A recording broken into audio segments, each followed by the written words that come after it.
चलिए students, next हम बात करने वाले हैं sum of first n terms of AP. तो हमने एपी के बारे में बात की। एपी क्या होती है? ए प्लस डी, ए प्लस 2D, ए प्लस 3D ही होती है एपी।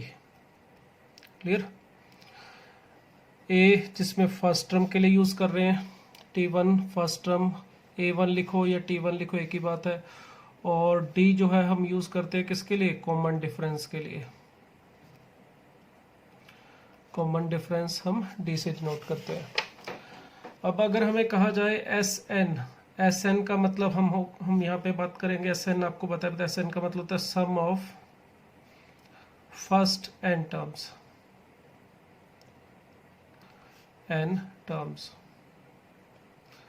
अब यहाँ पे एपी की बात हो रही है तो हम यहाँ पे एस एन का मतलब लेंगे फर्स्ट एन टर्म्स जो एपी की हैं उनका सम।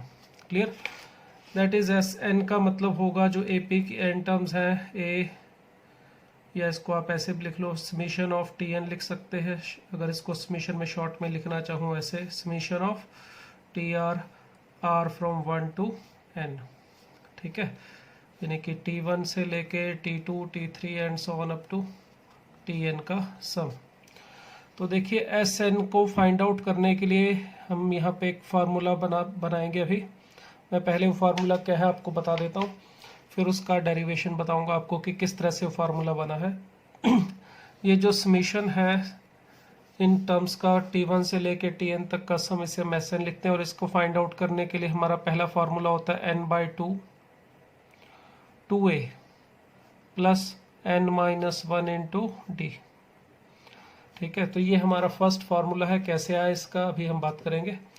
उसी तरह से एक और फार्मूला जो है इसी से बनाया गया, वो n/2 a प्लस एल। ये हमारा सेकंड फार्मूला है। इसमें जो l है हमारा, वो क्या चीज़ है? l is last term. Last term यानी कि आप इसमें देखो, अगर n टर्म के सम की बात कर रहे हैं तो l का मतलब होगा Tn, nth term, that is a plus n-1 into D. देखिए दोनों फार्मूला में कोई अंतर नहीं है। ये जो सेकंड वाला फार्मूला है ये फर्स्ट वाले से बना है। इस वाले फार्मूले में जो n/2 2a था, 2a को a प्लस ए लिख दिया गया है, बस a plus A n-1 into D. और ये a plus n-1 into D को लिख दिया गया है l।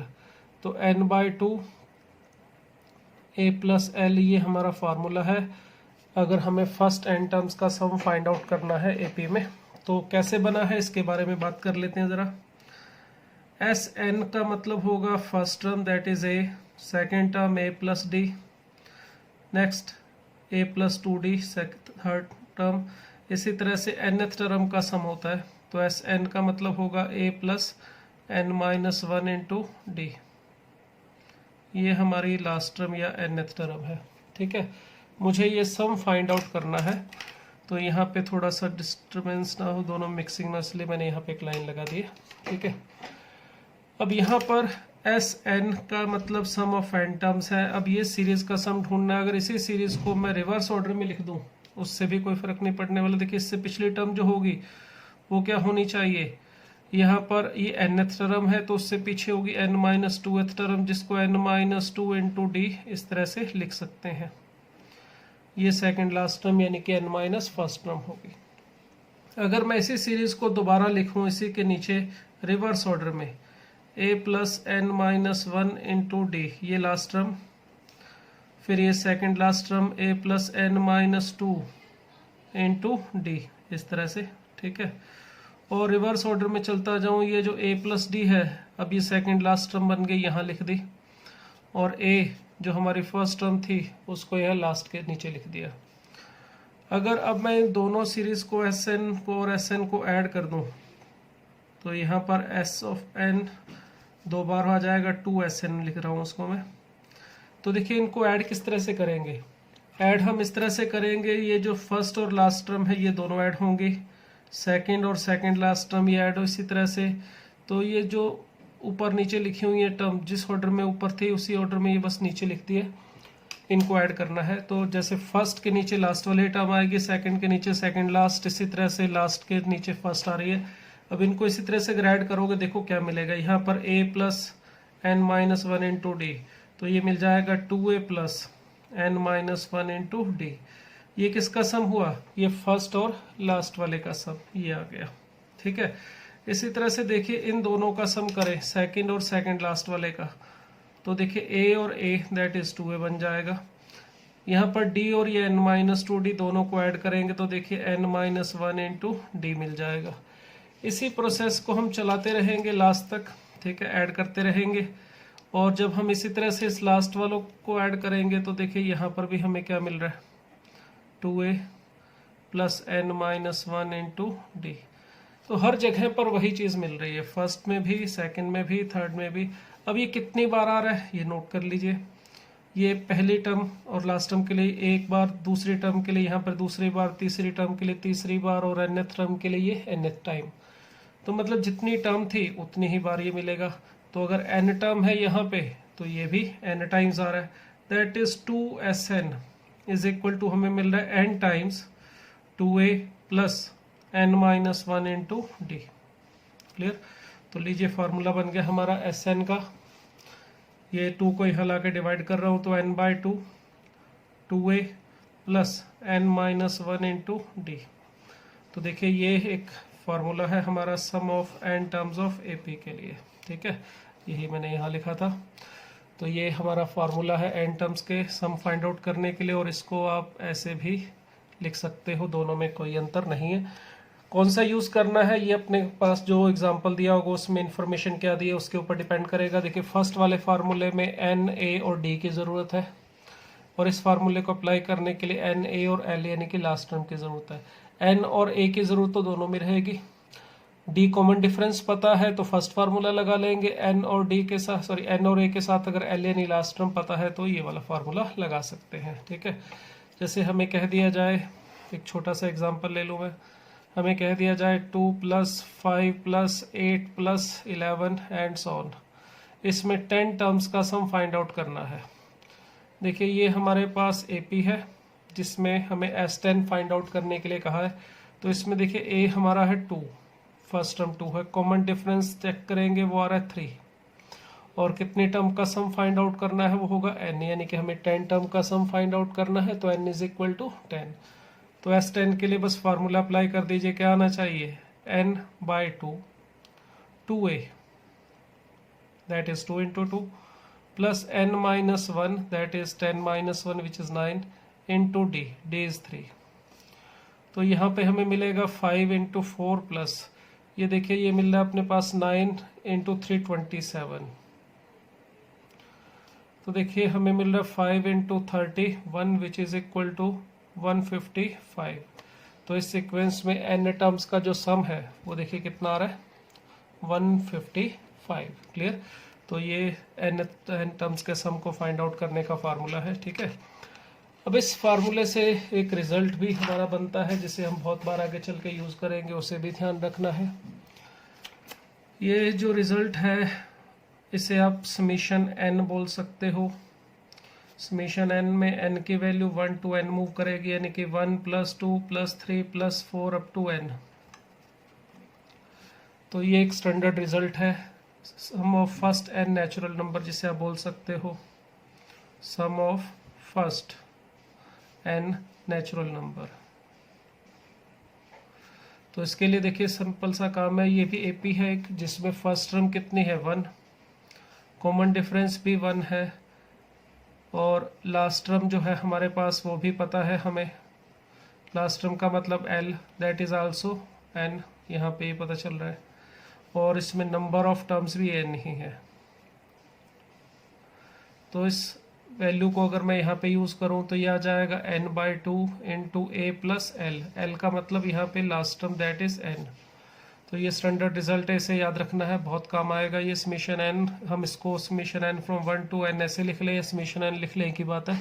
तो इसकी value n into n plus 1 by 2 होगी, ये स्टैंडर्ड रिजल्ट ध्यान रखिएगा, sum of first n natural number के लिए है। इसी तरह से 2 रिजल्ट और बनते हैं जो इसी से ही बने हैं, खास बात नहीं है, बस AP से ही बने, आप उसको याद रख सकते हो। अगर हम 2 प्लस 4 प्लस 6 प्लस 8 इस तरह से क्या करना चाहे, फर्स्ट या इसको बोल सकते हैं sum of first n even natural number. तो इसके अंदर देखिए हमारे पास नंबर ऑफ टर्म तो वही n, अगर हम लास्ट टर्म लिखना चाहें तो लिख सकते हैं 2n होगा इसमें। तो इसमें भी वही सिंपल एपी का ही फार्मूला लगाया गया, या ऐसा समझ सकते हैं आप, इसमें से 2 कॉमन निकाल लीजिए और 2 कॉमन अगर निकालेंगे तो यही चीज़ मिल जाएगी। तो इसका सम क्या आना चाहिए, इसके सम का डबल, यानी हमारा सम आना चाहिए n इंटू एन प्लस 1। ठीक है, ये कुछ नहीं है, ऊपर इस वाले सीरीज में से 2 कॉमन निकाल के यही सीरीज बना के इसकी वैल्यू रख दी गई है। तो फर्स्ट एन इवन नंबर्स का, इवन नेचुरल नंबर का सम फाइंड आउट करना है तो उसके लिए ये फार्मूला। इसी तरह से 1 + 3 + 5 + 7 इस तरह से लिखूं तो ये क्या चीज है, ये है sum of first n odd natural number. तो इसके सम के लिए फार्मूला जो आता है वो आता है n², और ये भी सिंपल एपी से बना हुआ। कैसे बना देखिए, इसमें a की वैल्यू है 1, d की वैल्यू है 2 और नंबर ऑफ टर्म्स n। तो Sn का जो फार्मूला भी आपको पता है उसी को यूज किया गया, n/2 इंटू 2a, a 1 है, प्लस n-1 इंटू d हमारा 2 है। तो देखिए यहाँ पर ये हमें मिलेगा n/2 2 plus n-2, sorry 2n-2। तो सिंप्लीफाई करके देखिए n² ही आ रहा है। तो इन रिजल्ट्स को आप सीधा याद रख सकते हैं। अगर हमें फर्स्ट n नेचुरल नंबर का सम फाइंड आउट करना है तो ये फार्मूला, जैसे हमें कहा जाए 1 + 2 + 3 अप टू 100 तक का सम कीजिए, तो सिंपल सा काम है, n into n plus 1/2, n is 100, n plus 1 is 101/2। तो सिंप्लीफाई करेंगे तो ये आ जाएगा 5050। क्लियर। अगर हमें कह दिया जाए 2 + 4 + 6 अप टू फर्स्ट 20 टर्म्स तक, इसका सम फाइंड आउट कीजिए। फर्स्ट 20 टर्म का मतलब क्या हुआ, 20 नेचुरल नंबर है, इवन नेचुरल नंबर, इनका सम फाइंड आउट करना। अगर लास्ट टर्म लिखना चाहें तो लिख सकते हैं 40, तो सीधा फार्मूला इससे कर सकते हैं n इंटू n प्लस 1। तो यह आ जाएगा हमारे पास 420। इसी तरह से हमें कह दिया जाए 1 + 3 + 5 + and so on up to 10 terms का सम फाइंड आउट करना है। तो 10 टर्म्स ये क्या है, 10 नेचुरल नंबर्स हैं, इनका सम फाइंड आउट करने के लिए हमारा फार्मूला क्या है, n²। तो सीधा सीधा इसका सम लिख सकते हैं 10² which is equal to 100। Clear. तो इस तरह से हम इसका यूज कर सकते हैं। चलिए इस फार्मूला का यूज करके कुछ एक और एग्जांपल लेते हैं।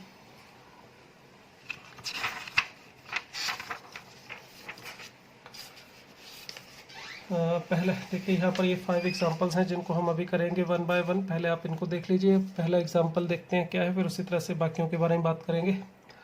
हमें कहा गया है इस इक्वेशन को सॉल्व करना है, 1 + 6 + 11 + 16 अप टू x। ये x हमारी इसमें लास्ट टर्म है और इसका जो सम दिया हुआ है वो दिया हुआ है 148, और हमें इस सीरीज का सम दे रखा है और इसमें x हमें फाइंड आउट करना है।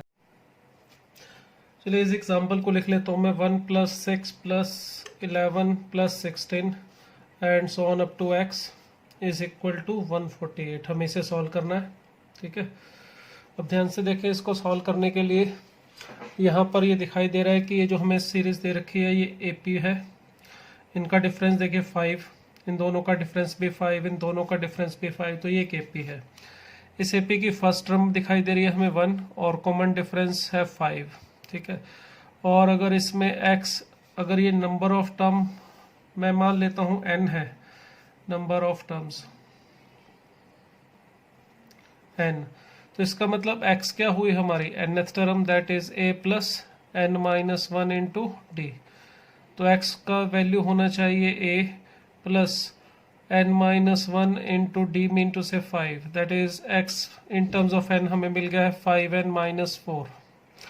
अगर हमें x ढूंढना है, इट मीन्स हमें किसकी वैल्यू ढूंढनी है, n की। n मिल जाएगा तो यहाँ पे रख देंगे तो हमें x मिल जाएगा। अब n को ढूंढने के लिए देखिए हमें ये भी गिवन है, और ये क्या चीज़ है हमारा 148, ये है हमारा Sn, n टर्म्स का सम है ये 148। अब इसको सॉल्व करने के लिए देखिए एस एन का वैल्यू अगर हम फार्मूले से यूज़ करें तो होना चाहिए n/2 2a plus n-1 into D, और इसमें अगर हम वैल्यू रखते हैं इन सब की जो जो हमें पता है n/2 as it is 2a which is 2, n-1 into D तो 5n-5 ये मिल जाएगा। और इसमें ये जो 2 है इसे मैं ऊपर ला के मल्टीप्लाई कर दूं तो हमें n into 5n-3 is equal to मिल रहा है 296। तो देखिए क्वालिटी की इक्वेशन मिल रही है हमें 5n² minus 3n minus 296 is equal to 0। तो इसको हमने सॉल्व करना है। तो इसको हम सॉल्व करने के लिए देखें इसके मिडिल टर्म को स्प्लिट करके फाइंड आउट करने की कोशिश करते हैं, फैक्टराइज करने की कोशिश करते हैं। तो इसके लिए देखिए सम हमें चाहिए इस इक्वेशन को सॉल्व करने के लिए -3, और प्रोडक्ट हमें चाहिए इन दोनों को मल्टीप्लाई करके देखिए ये आ जाएगा -1480। क्लियर, -1480। अब चलिए दो नंबर ढूंढते हैं जिनका प्रोडक्ट हो -1480 और सम कितना होना चाहिए -3। तो 1480 मैं एक बार यहाँ पे लिख के इसको फैक्टर्स कर लेता हूँ। तो 5 से अगर ये डिवाइड करें तो सीधा सीधा 296, अगेन 2 से डिवाइड करूँ तो 148, ठीक है, अगेन 2 74, अगेन 2 एंड 37। तो ये 37 तो हमारा प्राइम नंबर है, इससे आगे और नहीं जा पाएगा। अगर हम इसको देखें तो ये देखिए ये आ रहा है 40 और 37, यानी 40 इंटू 37 करके ये आ जाएगा, और हमें चाहिए -3 सम में। तो लीजिए इसको लिख सकता हूँ मैं 5n² minus 40n plus 37n minus 296। तो ये देखिए आराम से फैक्टराइज हो रहा है। इसकी वैल्यू आ जाएगी 5n plus 37 into n-8 is equal to 0, जिससे हमें n की दो वैल्यूज मिल रही हैं। एक तो आ रही है -37/5 और दूसरी वैल्यू हमें मिल रही है 8। अब देखिए -37/5 ये तो हम नहीं ले सकते n की वैल्यू, क्योंकि n का मतलब है हमारी नंबर ऑफ टर्म्स। अगर नंबर ऑफ टर्म इसमें n है हमारा तो n की वैल्यू पॉजिटिव इंटीजर होनी चाहिए, अर्थात n नेचुरल नंबर ही हो सकता है, फ्रैक्शन में नहीं हो सकता, नेगेटिव नहीं हो सकता। तो इसका मतलब n इज इक्वल टू 8, ये हमारा सही आंसर हो गया। तो इसमें n की वैल्यू हमें मिली है 8, मगर हमें ढूंढना क्या था x। तो x क्या है 5n-4, तो इसकी वैल्यू आ जाएगी ये 40-4 दैट इज 36। क्लियर, तो इस तरह से हम इसे सॉल्व कर सकते हैं। ठीक है, ये हमारा फर्स्ट क्वेश्चन था। चलिए एक और लेते हैं इसी के साथ। नेक्स्ट एग्जांपल देखिए क्या है। नेक्स्ट में हमें क्या दिया था, मैं वापस रख लेता हूँ इसको। देखिए सेकंड क्या था पढ़ते हैं इसको ध्यान से। Interior angles of a polygon are in AP. जो पॉलीगन है उसके इंटीरियर एंगल हमें बता रखा है एपी में है, with the common difference 5 degree. Common difference उनका दे रखा है 5 डिग्री, और स्मॉलेस्ट एंगल है हमारा 120 डिग्री। और हमें फाइंड आउट करना है number of sides of the polygon. Polygon की कितनी साइड्स होंगे ये पता करना है हमें। तो क्या क्या गिवन है पहले देख लेते हैं। जितने भी इंटीरियर एंगल्स है वो एपी में गिवन है, जिसमें कॉमन डिफरेंस 5 और स्मॉलेस्ट एंगल 120 डिग्री है। तो अगर इसको सॉल्व करना चाहें तो देखिए सभी जो जो इन्फॉर्मेशन हमें दे रखी है उसको मैं यहाँ पे नोट कर लेता हूँ। हमारे पास जो एंगल है सबसे छोटा पॉलीगन का वो है 120 डिग्री, ठीक है, और सारे एंगल एपी में है। कॉमन डिफरेंस था 5 डिग्री, तो नेक्स्ट एंगल होना चाहिए 125, 130, 135 एंड सो ऑन। तो ये एंगल्स ऑफ पॉलीगन है। क्लियर। अब हमें उस पॉलीगन के जिसके ये एंगल्स हैं उसकी नंबर ऑफ साइड्स हमें पता करनी है कितनी होंगी। ठीक है, ये मैंने वैसे ही डायग्राम बना लिया, ये नहीं कि हेक्सागन है, बहुत कितनी भी साइड हो सकती है वो तो हमें पता करना है। तो नंबर ऑफ साइड्स हमें पता करनी है। तो मान लेता हूं मैं नंबर ऑफ साइड जो है वो है n, तो हमें n को ढूंढना है। ठीक है, अब n को ढूंढने के लिए देखिए ये हमारे पास सभी एंगल जो दे रखे हैं वो AP में दिए हुए हैं, और एक प्रॉपर्टी इसको सॉल्व करने के लिए आपको पता होनी चाहिए अगर आपने 10th क्लास में पढ़ी होगी। तो ये रूल होता है sum of interior angles of a polygon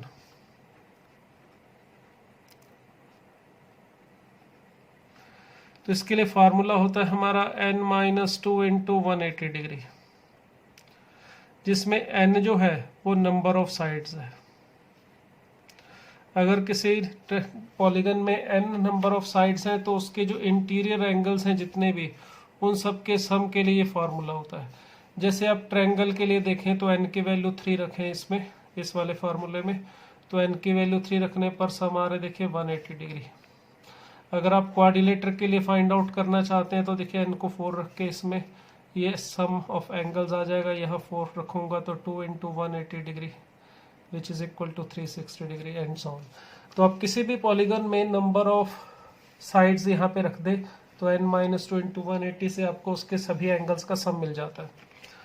अब अगर मैं यहाँ पर n इसका नंबर ऑफ साइड मान रहा हूँ तो सम ऑफ एंगल्स यानी कि सम ऑफ n टर्म्स, ये जो हमारे पास AP होगी 120 डिग्री, 125 डिग्री एंड इसी तरह से सबको लिख दूं मैं 130 डिग्री, जितनी भी टर्म्स हैं इनका सम हमें दे रखा है n-2 इंटू 180 डिग्री। क्लियर? पिछले वाले एग्जांपल में हमें यहाँ पर ये सम गिवन था, मगर अब ये n की टर्म में है, वैसे गिवन नहीं है। ये डिपेंड करेगा n कितना है, नंबर ऑफ टर्म कितनी, उसके अकॉर्डिंग ये सम का फार्मूला है। अब अगर हम यहाँ पे Sn का फार्मूला लगाएं तो इसमें a की वैल्यू हमें पता है 120 डिग्री है, d कॉमन डिफरेंस है 5 डिग्री, तो अगर Sn इसमें अप्लाई करें तो n/2 इंटू 2a, मैं उसको 240 लिख रहा हूँ direct, plus n-1 into d की वैल्यू है हमारे पास 5 is equal to 180 into n-2, ये गिवन है। तो इसको सिंप्लीफाई कर सकते हैं, 2 को ऊपर ले जाके मल्टीप्लाई करके फिर सिंप्लीफाई करोगे तो हमें एक क्वाड्रेटिक इक्वेशन मिल जाएगी। वो सिंप्लीफाई करके जो क्वाड्रेटिक इक्वेशन आ रही है वो मैं डायरेक्ट लिख ले रहा हूँ, n² minus 25n plus 144 is equal to 0। तो ये क्वाड्रेटिक इक्वेशन इसको सिंप्लीफाई करने पे मिलेगी। आप अपने आप एक बार इसको पॉज करके वीडियो को एक बार सिंप्लीफाई करके खुद चेक करना चाहे कर सकते हैं इसको, ठीक है। तो ये हमें मिल गया है हमारे पास एक n में क्वाड्रेटिक इक्वेशन। अगर इस क्वाड्रेटिक इक्वेशन को सॉल्व करना चाहें, इसके फैक्टर बनाएं, तो इसके फैक्टर बन रहे हैं n-9 इंटू n-16। सम चाहिए था -25, प्रोडक्ट चाहिए था 144, तो इस तरह से फैक्टराइज हो रहा है। अब यहाँ पर n की दो वैल्यूज आ रही है 9 और 16, ठीक है। अब इसमें मुद्दा ये है कि n की वैल्यू 9 और 16 दोनों आंसर सही माने या दोनों में से कोई एक सही है एक गलत है, ये कैसे डिसाइड होगा। जैसे पिछली बार हमने जो लास्ट एग्जांपल अभी किया था उसमें हमने n की जो वैल्यू फाइंड आउट की थी, n इसमें भी नंबर ऑफ टर्म था और इसमें भी हमारा इस सीरीज में नंबर ऑफ टर्म 5 है, सॉरी n है। इस केस में तो हमने n को साफ साफ पता चल गया था कि ये -37/5 है, ये नहीं हो सकता क्योंकि n की वैल्यू नेचुरल नंबर हो गई, यहाँ पर भी वही है। बट इस केस में हमें दोनों वैल्यू जो n की मिल रही है दोनों की दोनों नेचुरल नंबर ही हैं, तो इस हिसाब से तो लगता है कि दोनों आंसर रखने चाहिए। मगर आप थोड़ा ध्यान से सोचें तो इसमें एक आंसर ये जो 16 है ये गलत है और ये सही है। इसका कारण समझिए क्यों ये गलत है। n इज इक्वल टू 16 और 9 ही क्यों सही है। ये जो सीक्वेंस है हमारे पास, इसके अंदर अगर हम 16 टर्म्स का सम लें तो भी ये इस इक्वेशन को सेटिस्फाई करेगा और n की वैल्यू 9 ले तो भी ये इसको सेटिस्फाई करेगा। अगर हमें सिंपली पूछा जाता है इस सीरीज को कौन सी दो या कौन कौन सी n की वैल्यू के लिए ये इक्वेशन सही है, तो ये वाली इक्वेशन तो सही है दोनों वैल्यूज के लिए। आप n की वैल्यू 9 रखेंगे तो भी ये इक्वेशन को सेटिस्फाई करेगा और 9 के लिए भी 16 के लिए, दोनों ही सेटिस्फाई कर रही हैं। बट हम ये जो n इज इक्वल टू 16 इसको गलत क्यों कह रहे हैं। अगर मैं यहाँ पे n इज इक्वल टू 16 लेता हूँ तो इसका मतलब हुआ इस सीरीज के अंदर 16 टर्म होंगे। अगर मैं 16 टर्म फाइंड आउट करता हूँ इस सीरीज के अंदर, ये जो है सीरीज, तो आनी चाहिए a which is 120 degree plus n-1 which is 15 into d था हमारा 5, तो ये आ रहा है 195 डिग्री, ठीक है। इसका मतलब ये जो हमारे पास लास्ट टर्म होगी वो होगी 195 डिग्री। अब 195 डिग्री, इसमें क्या गलती है, कोई गलती नहीं है। किसी भी पॉलीगन के अंदर कोई ज़रूरी नहीं है कि एंगल सभी के सभी 180 से छोटे ही हों। अगर आप ये सोच के कि ये 195 गलत है, ऐसा पॉसिबल नहीं हो सकता, 195 एंगल नहीं हो सकता पॉलीगन का, तो ये सोचना गलत है। पॉलीगन का एंगल 180 से बड़ा भी हो सकता है। जैसे ये देखिए, ये मैंने एक पॉलीगन बनाई है, ठीक है। इस पॉलीगन में ये वाला एंगल देखिए, ये 180 से बड़ा है, ठीक है। देखिए, जिस पॉलीगन में सभी इंटीरियर एंगल 180 से छोटे होते हैं उसे बोलते हैं कन्वेक्स पॉलीगन। ये वाली पॉलीगन कन्वेक्स नहीं है, ये इस पॉइंट पे कनकेव है। और हमें यहाँ पर ऐसा कुछ मेंशन नहीं किया गया था कि पॉलीगन कन्वेक्स होनी चाहिए या कनकेव होनी चाहिए। तो अगर आप 195 को देख के कहेंगे कि ये आंसर गलत है, तो ये बिल्कुल सही। कुछ बुक्स में ऐसा मेंशन किया हुआ है कि 195 गलत है, ऐसा नहीं हो सकता, बिल्कुल हो सकता है। 195 होने में कोई प्रॉब्लम नहीं है। तो फिर प्रॉब्लम क्या है उसको समझे। हमारे पास एंगल थे 120 degree, 125 degree and so on up to, अगर हम n16 लेते हैं तो लास्ट एंगल आ रहा है 195 डिग्री। उससे पीछे एंगल होगा 190 डिग्री, फिर आएगा 185 डिग्री और फिर आएगा 180 डिग्री। तो प्रॉब्लम यहाँ पर है। प्रॉब्लम यहाँ पर क्या है, 180 डिग्री में क्या प्रॉब्लम है भाई। पॉलीगन में अगर n साइड्स की बात, कोई भी नंबर ऑफ साइड की बात करें, एंगल 180 पॉसिबल नहीं होता। क्योंकि जैसे ये हमारे पास एक पॉलीगन है, ठीक है, ये मैंने एक सिंपल पॉलीगन बनाई, जैसे पेंटागन बनाई, ठीक है। इसमें अगर कोई भी एंगल 180 डिग्री होगा, जैसे सपोज ये वाला एंगल है, ये 180 डिग्री से भी तो कम है। मान लो मैं इसको एंगल को 180 कर दूं, तो ये और ये साइड तो मेरी सेम रही। ये वाला एंगल 180 करने का मतलब मैंने इसको ऐसे मिला दिया। अब ये दो साइड थी, ये वाली फर्स्ट, सेकंड, थर्ड, फोर्थ और ये मान लेता हूँ फिफ्थ थी हमारी, ठीक है। तो ये फर्स्ट, सेकंड, थर्ड तो एज इट इज, ये फोर्थ हमारी, सॉरी ये फर्स्ट यहाँ पे थी, ये सेकंड, ये थर्ड, ये फोर्थ और फिफ्थ और ये सिक्स्थ। ये फिफ्थ और जो फर्स्ट साइड है देखो ये थी, यहाँ पर ये एंगल 180 डिग्री से कम था, मैंने यहाँ पर इसे 180 कर दिया। अब देखो अगर एंगल 180 हो गया तो क्या आप इसकी ये जो फर्स्ट और फिफ्थ साइड है इसे अलग अलग मानोगे, नहीं। अब इस केस में n की वैल्यू अगर यहाँ 5 थी तो ये तो 5 रही नहीं, ये तो n की वैल्यू ही कम होगी, नंबर ऑफ साइड ही कम होगी। नंबर ऑफ साइड तो 4 रहेगी जबकि यहाँ पर 5 थी। तो इसको पेंटागन बोल सकते हो, मगर इसे तो नहीं पेंटागन बोल सकते। तो इसी तरह से यहाँ पर प्रॉब्लम है इस प्रॉब्लम 180 डिग्री। अगर यहाँ पर 180 डिग्री ना होके इस सीरीज में 195 होता, चलो कॉमन डिफरेंस मान लो, यहाँ पे 5 की बजाय कुछ और होता, 6 डिग्री होता, तो इस तरह से 6 डिग्री कम करते जाते तो 180 कभी नहीं मिलना था। फिर उस केस में 16 और 19 दोनों आंसर भी सही हो सकते थे। मान लो हमारे पास ऐसा होता 195, फिर उसके बाद 6 डिग्री कम होता 189 डिग्री, फिर पीछे चलता 183 डिग्री, फिर 3 डिग्री 6 डिग्री और पीछे चला जाता 177 डिग्री। अगर इस तरह से ये एंगल होते किसी n की वैल्यू के लिए तो हमें कोई ऑब्जेक्शन नहीं थी 195 डिग्री से भी, ठीक है। ऑब्जेक्शन हमें इस 180 डिग्री की वजह से है कि किसी भी पॉलीगन में एंगल 180 डिग्री पॉसिबल नहीं है। इस वजह से ये 16 जो है ये गलत आंसर माना जाएगा और सिर्फ n = 9 ही सही आंसर माना जाएगा। क्लियर।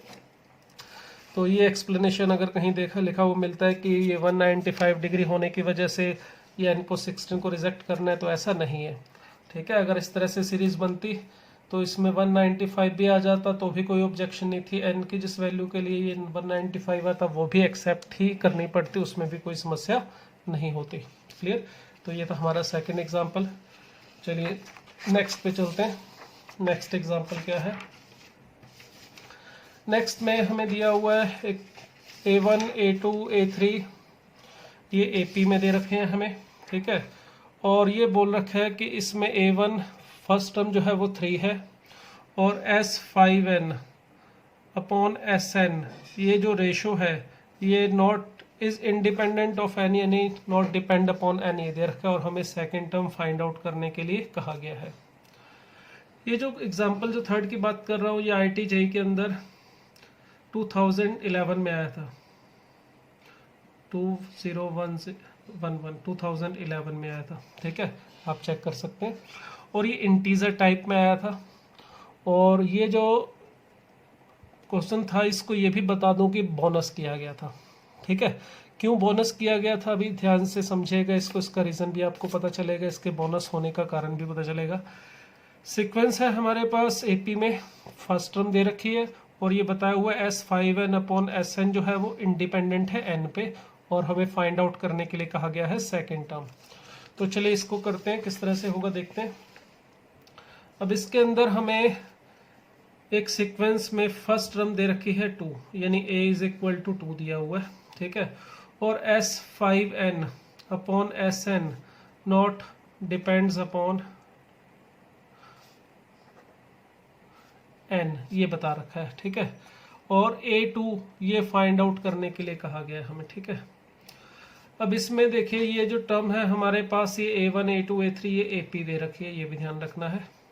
तो अगर मैं उस AP का फर्स्ट टर्म हमें पता है कॉमन डिफरेंस जो है उसे मान लेता हूँ D, कॉमन डिफरेंस को अगर मैं D मान लूँ तो D हमें चाहिए होगा, और उसको फाइंड आउट करने के लिए ये A2 की A2 फाइंड आउट करने के लिए देखिए हमें A प्लस D, A पता है और D मिल जाए तो हमें A2 की वैल्यू मिल जाएगी। तो हमारा टारगेट है अब D फाइंड आउट करना, और D फाइंड आउट करने के लिए इसने ये इन्फॉर्मेशन दे रखी है कि S5n अपॉन Sn ये डिपेंड नहीं करता किस पे, n पे। चलिए इसको फाइंड आउट करते हैं। तो Sn का जो फार्मूला है वही यूज करेंगे, बस n की जगह जो भी दिया हुआ है वो रख लेंगे। 5n लिखे तो 5n लिख लूंगा। तो क्या मिलेगा, 5n/2 into 2a that is 4 plus 5n-1 into d, clear. इसी तरह से ये आएगा n/2 into 2a plus n-1 into d, clear, ये मिल रहा है। जिसमें मैं कैंसिल कर दूं इसको तो S5n अपॉन Sn की जो वैल्यू आ रही है 5 टाइम्स, यहाँ पे हमें मिल जाएगी इसकी value 4 minus D plus 5ND, clear, और नीचे भी इसी तरह से 4 माइनस डी प्लस ND ये मिल रही है। और हमें ये बोला है नॉट डिपेंड्स ऑन n, ये n के ऊपर डिपेंड नहीं करना चाहिए। तो सोचो ये n के ऊपर डिपेंड नहीं करना चाहिए, मतलब इसमें n की वैल्यू जो है कुछ भी रखने पर कोई इफेक्ट नहीं पड़ना चाहिए। वो तभी पॉसिबल होगा जब यहाँ से n खत्म हो जाए। तो n कैसे खत्म हो सकता है, देखिए अगर हम इंडिपेंडेंट ऑफ n मानने की फाइंड बनाने की कोशिश करें तो दो पॉसिबिलिटी हो रही है। S5n अपॉन Sn में अगर मैं ये वाली टर्म देखिए जीरो कर दूं, मतलब d इज इक्वल टू अगर मैं 4 रख दूं, अगर d 4 रखूंगा तो ये जीरो हो जाएगा, तो इसकी वैल्यू हमें मिलेगी 5ND upon ND which is equal to 25। देखिए इंडिपेंडेंट ऑफ n आ रही है। तो अगर d की वैल्यू 4 है तो इसका मतलब यहाँ से A2 की वैल्यू a प्लस डी यानी कि 2 plus 4 which is equal to 6, ये हमें मिल गई। इसी तरह से दूसरी भी संभावना थी एक, वो क्या, अगर मैं यहाँ पर d को 0 ले लेता हूं, अगर d 0 कर दूं तो उस केस में ये जो S5n अपॉन Sn है इसकी वैल्यू मुझे मिल जाएगी, देखिए 5, ये तो 0 ही हो जाएगा, ये 4/4 कैंसिल हो जाएगा। तो d 0 लेने पर भी और d 4 लेने पर भी हमारे पास दोनों केसेस में ये जो रेशियो है वो इंडिपेंडेंट ऑफ n मिल रहा है। चाहे वैल्यू अलग लगा रही है उससे हमें कोई दिक्कत नहीं है, मगर एक कांस्टेंट आ रहा है, n पे डिपेंड नहीं कर रहा।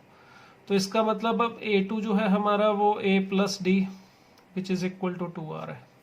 तो इसका मतलब हमारे पास यहाँ दो पॉसिबल आंसर हैं, एक तो 6 और एक 2।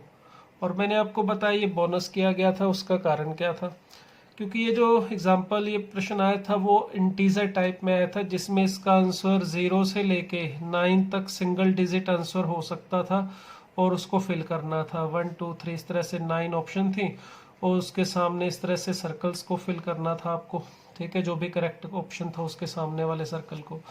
तो इसमें एक तो 6 भी फिल किया जा सकता था और एक 2 भी, मगर एक ही आंसर फिल कर सकते थे, इसमें दो नहीं कर सकते थे।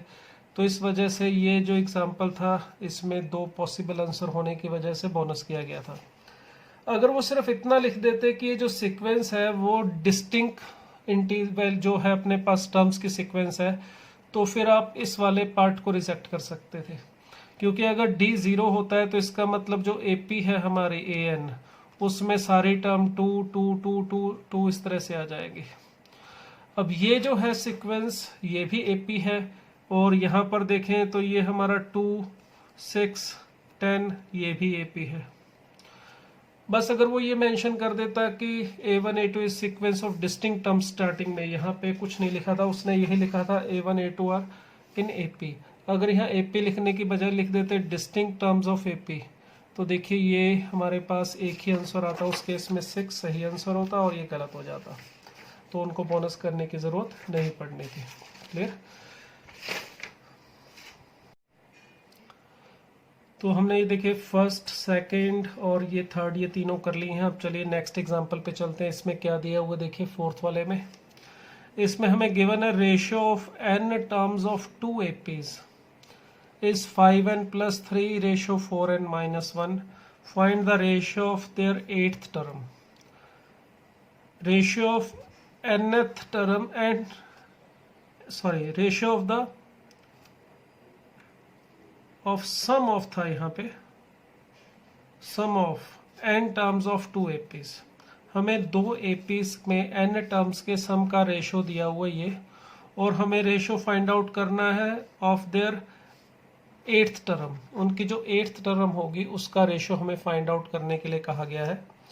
तो इसमें 2 APs की बात हो रही है अलग अलग, तो ज़रा देखें इसमें हमें क्या गिवन है। हमें यहाँ पे 2 APs के बारे में बात करनी है, तो चलो फर्स्ट AP जो है इसे मैं लिख लेता हूँ A plus D A plus 2D इस तरह से, ये हमारी फर्स्ट AP है। और सेकंड AP जो है उसे चलो इस तरह से लिख लेते हैं, कैपिटल A एंड D इस तरह से, स्मॉल a और कैपिटल A फर्स्ट के लिए ले लिया और सेकंड के लिए कैपिटल में लिख लेते हैं A plus 2D and so on. Clear? ये 2 APs हमने एज्यूम कर ली है। अब हमें फर्स्ट वाली AP में जो n टर्म्स का और सेकंड वाली AP में n टर्म्स का रेशियो, चलो इस वाले में Sn जो होगा उसको Sn से लिख लेते हैं और इस वाले में Sn डैश से डिनोट कर लेते हैं। ये हमारा sum of first n terms है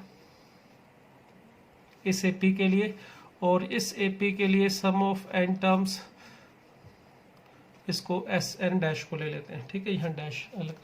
तो इसके लिए जो रेशो है वो हमें दे रखा है 5n plus 3 upon 4n minus 1। ठीक है, ये हमारे पास गिवन था the ratio of sum of n terms of 2 APs is 5n plus 3n 4n minus 1, और हमें रेशियो फाइंड आउट करना है उनके 8th टर्म का, ये गिवन था।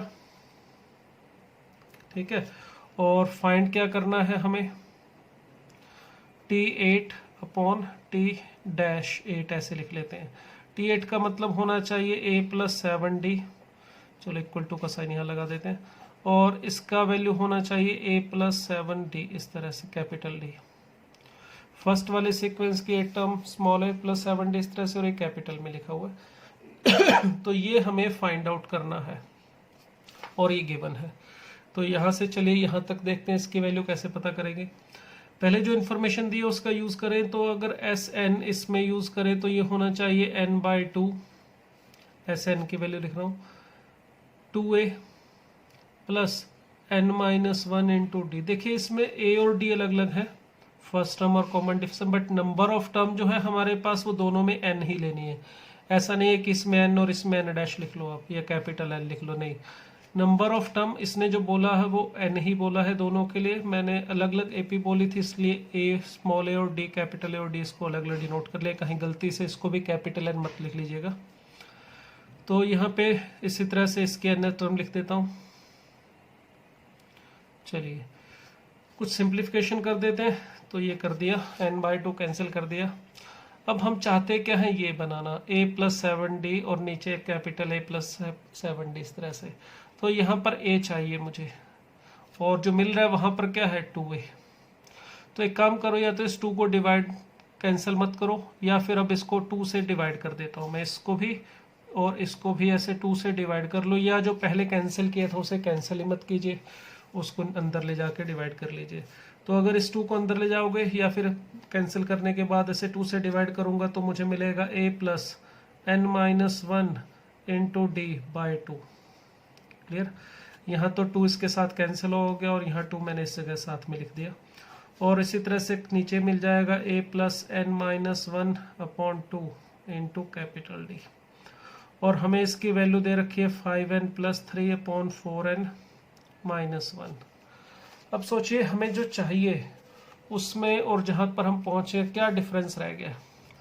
डिफरेंस सिर्फ इतना सा रह गया कि हमें यहाँ पे बाकी सब चीज़ ठीक है, यहाँ 7 जहाँ पे चाहिए था d के साथ मल्टीप्लाई में, वहाँ पर n माइनस 1/2 आ रहा है और हम चाह रहे हैं कि यहाँ पर क्या आ जाए 7, यानी हम n माइनस 1/2 की जगह पर क्या चाहते हैं 7 आ जाए।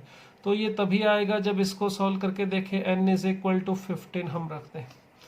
अगर हम इसमें n की वैल्यू 15 इसमें अप्लाई कर दें, अब देखिए ये इक्वल है दोनों और हमेशा इक्वल है, हमेशा का मतलब n की सभी वैल्यूज़ के लिए इक्वल है।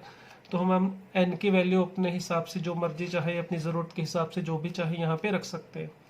अगर मैं यहाँ पर n की वैल्यू 15 रख रहा हूँ तो यहाँ पर मुझे मिलेगा a plus 7d upon capital A plus 7d और यहाँ पर 15 इंटू 5 प्लस 3 अपॉन नीचे 15 इंटू 4 माइनस 1। तो ये आ जाएगा 75 प्लस 3 दैट इज 78 और नीचे मिल जाएगा 59। तो ये हो जाएगा हमारा आंसर। क्लियर। तो इस तरह से हम इसको कर सकते थे। ये हमारा क्वेश्चन नंबर 4 हो गया है। अब चलिए देखिए एक और था हमारा नेक्स्ट, उसमें क्या दिया था 5th में। इसमें क्या रखा है, if the first term of AP is 2, first term of AP is 2 and the sum of first 5 terms is equal to 1/4 of the sum of next 5 terms। देखिए यहाँ पर 5 terms का सम क्या दिया हुआ है 1/4 दिया हुआ है किसके सम ऑफ नेक्स्ट 5 terms। नेक्स्ट 5 का मतलब 5 से आगे की टर्म। और हमें फाइंड आउट क्या करना है sum of first 20 terms, S20 हमें फाइंड आउट करने के लिए कहा गया है। तो क्या क्या इन्फॉर्मेशन गिवन है, फर्स्ट टर्म हमें दे रखी है इसमें कितनी 2, उसको देख लिया ध्यान से। और क्या दिया हुआ है सम ऑफ फर्स्ट 5 टर्म्स किसके इक्वल दिया हुआ है 1/4 of the sum of next 5 terms. देखिए आपको बताया था इसमें जो एग्जांपल है पी के अंदर इस टाइप के न्यूमेरिकल टाइप के, इसमें बस 2 ही चीज़ें होती हैं ए और डी या तीसरा कभी कभार एन। मेनली सारी बात घूम फिर के इन्हीं तीनों पे आके टिकती है ए डी और एन पे। अब यहाँ पर a यानी कि फर्स्ट टर्म जो है वो हमें इसमें गिवन थी कितनी 2, ठीक है AP की फर्स्ट टर्म। और उसके बाद हमें दे रखा था फर्स्ट 5 टर्म्स का सम A1 A2 A3 A4 and A5। ये सम ऑफ फर्स्ट 5 टर्म, ये देखिए सम ऑफ फर्स्ट 5 टर्म किसके इक्वल दिया 1/4 of the sum of next 5 term. 1/4 of the sum of next 5 terms का मतलब A6 A7 A8 A9 and A10 ये given है। और हमें फाइनली ढूंढना क्या है S20। तो देखिए Sn का फार्मूला हमें पता है n/2 2a plus n minus 1 into D ये होता है। अब इसको अप्लाई करने के लिए हमें 3 चीज़ों की ज़रूरत पड़ती है a n और d की। तो देखिए a हमें पता है कितना 2, अगर हमें 20 टर्म्स का सम ढूंढना है तो n की वैल्यू भी पता है कितनी है 20। तो फिर है कौन गया d, तो d मिल जाएगा तो बस काम खत्म। यहाँ पे d की वैल्यू रख देंगे a की और n की रख देंगे, सिंप्लीफाई करेंगे आंसर आ जाएगा। तो जो d ढूंढना है उसके लिए ही ये सारा जो इन्फॉर्मेशन है, जो सेकंड इन्फॉर्मेशन है ये हमें गिवन है। अब इसका यूज करेंगे और हम d फाइंड आउट करने की कोशिश करेंगे। अब इसमें देखिए ये जो है हमारे पास ये फर्स्ट 5 टर्म्स का सम है, इसको मैं S5 लिख सकता हूँ, मगर इसको गलती से S5 मत लिख दीजिएगा क्योंकि Sn का मतलब होता है sum of first n terms. ठीक है, sum of first n terms. Sum of first n terms का मतलब होता है फर्स्ट टर्म से स्टार्ट करके n तक जाना। ऐसा नहीं कि कहीं से भी स्टार्ट करके आप 6 से स्टार्ट करके 10 तक जाओगे तो इसे S10 बोल दोगे या ये इसे S5, ऐसे कुछ नहीं बोल सकते।